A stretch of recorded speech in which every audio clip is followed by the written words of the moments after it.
Shabbat Shalom. As we end the book of Genesis, I want to focus on a couple of the concepts here which might seem to us to not be Jewish, but actually have biblical tradition.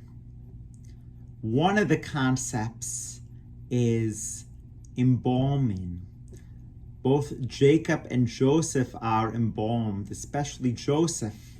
And why is Joseph embalmed? Because he's not to be buried in Egypt, but rather his bones are to be taken when the people will leave Egypt, and he'll be buried in the land of Israel. Actually, Kever Yosef, unlike the burial place of Abraham, Isaac, and Jacob, Joseph's grave is in Shechem, but it is in Israel nonetheless.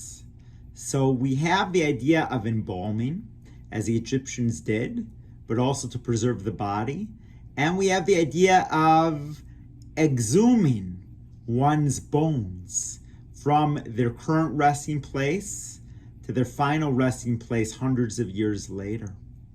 By the way, there's also examples of cremation in Judaism, namely the kings, if you look in the book of Kings, were cremated. So while these are not traditional Jewish practices, they do have a biblical basis. And what I would say is that Joseph knew that even though he had spent his later years, his real formative years had been spent in Israel, in the land of Canaan, and he knew that was the homeland promised to his family. But why didn't they leave then? Well, obviously the Exodus story couldn't have happened had they left then. But I think it also has to do with the fact that they were prospering. There had been a famine in Canaan, and they were prospering in Egypt due to Joseph's stewardship and his interpretation of the dreams. And so they felt comfort in Egypt, like we feel comfort in America, and have not made aliyah to Israel, although some of us might be contemplating doing so.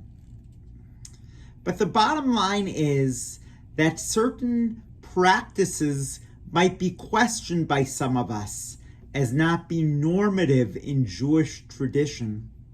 And I'm not saying that we should adopt these practices today as matter of fact, but I am pointing out they do have biblical bases.